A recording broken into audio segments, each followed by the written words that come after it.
Hello, my beautiful souls. Welcome sa ating tarot reading sessions. Keep in mind, general reading po ito. Maaring mag-resonate, maaring hindi. Kunin nyo na lang po kung para sa inyo and leave the rest. Maaring mag-shift na energies or magkabaliktad ang sitwasyon.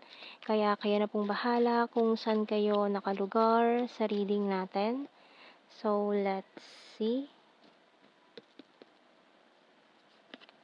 So, we have here the High Priest and the Moon.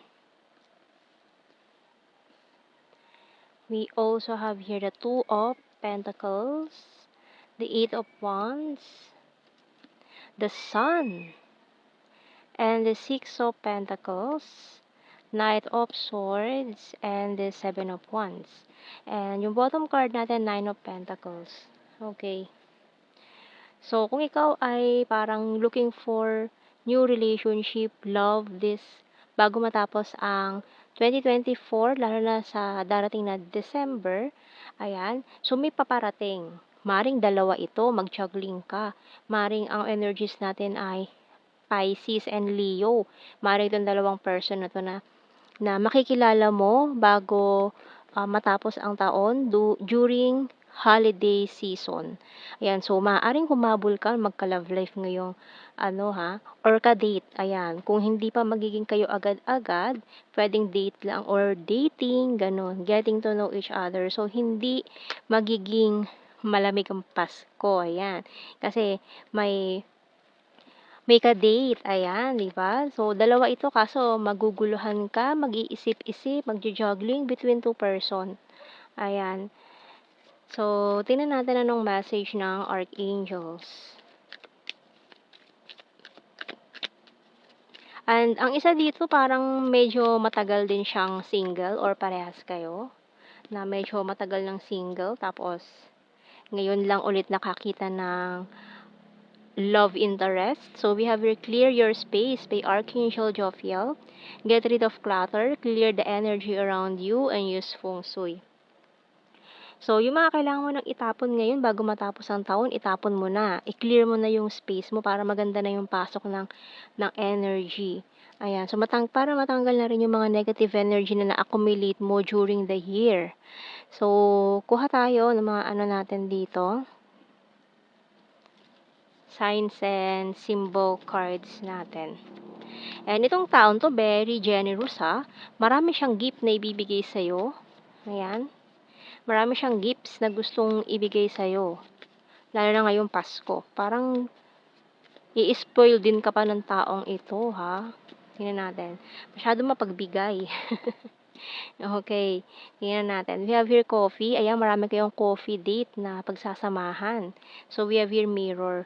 So, maring this person is your mirror souls. We have 3. Ayan, pwedeng soul tribe din. And we also have here the mountain card, waterfalls, and magnet. Okay, ang lakas ng attraction ha.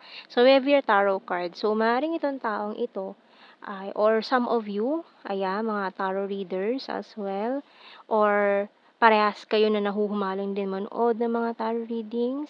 Ayan, nakakasundo kayo sa lahat ng bagay nitong taong ito na mukhang siya na yung lumalamang sa dalawang to Dalawang person, pero may lamang na agad. Parang alam mo na kung sino yung gusto mo. No?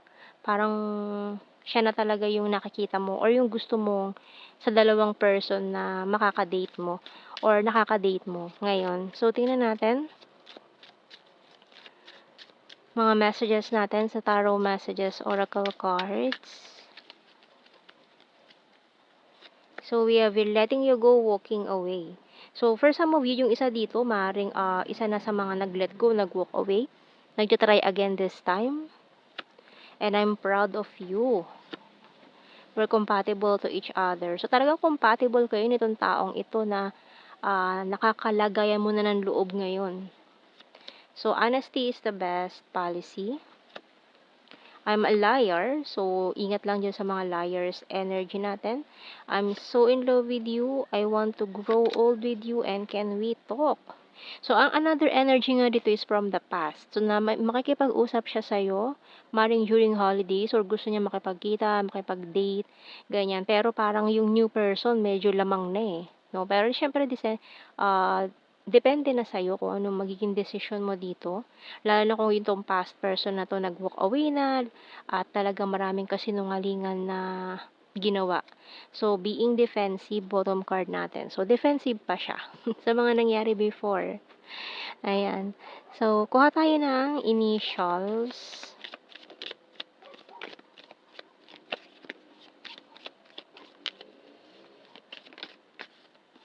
G, D, C, U, L, R.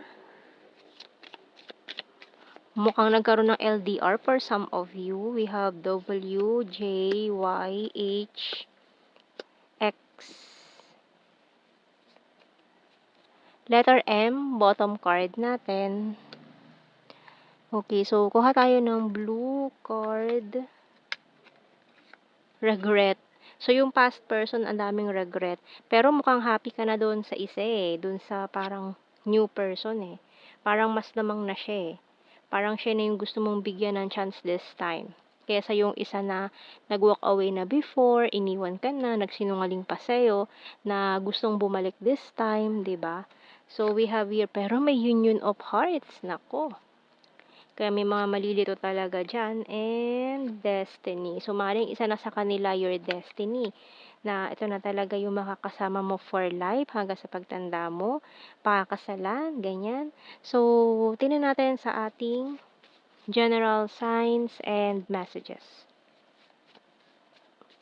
Ayan, kaya kung may mga kailangan ka ng itapon, itapon mo na, no? Kasi dumidikit pa dyan yung mga negative energy. Kaya siguro na-attract mo pa rin yung past energy na ito or past person na ito.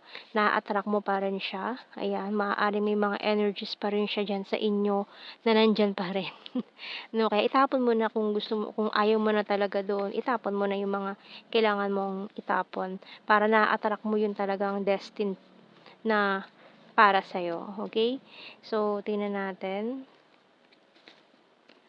Funny and number 9. Yan. So, hindi na natin kailangan i-explain isa-isa itong mga keywords natin. We have your September. Ayan, maaaring special month or birth month nyo. Or may mga marami kayong memories ng September. Ayan. So, we also have here athletic, food lover, and number 2. Ayan kasi dalawang tao eh, no? Mahirap mamili. Ayan. So, we have here the runner card. May mga tumakbo noon. Yung isa, di ba? So, we have here wands, fire sign, Aries, Leo, Sagittarius. Capricorn, coins is earth sign, Taurus, Virgo, Capricorn. So, kailangan ng pasyensya pa. Patience, please. Luzon, Mindanao, air sign, Gemini, Libra, Aquarius. Party animal, February and shy at first, July, another mirror card, amazing, and number 3. So, yan ang ating reading, my beautiful souls. Thank you for watching. Take care and God bless. See you in our next reading, guys. Bye-bye.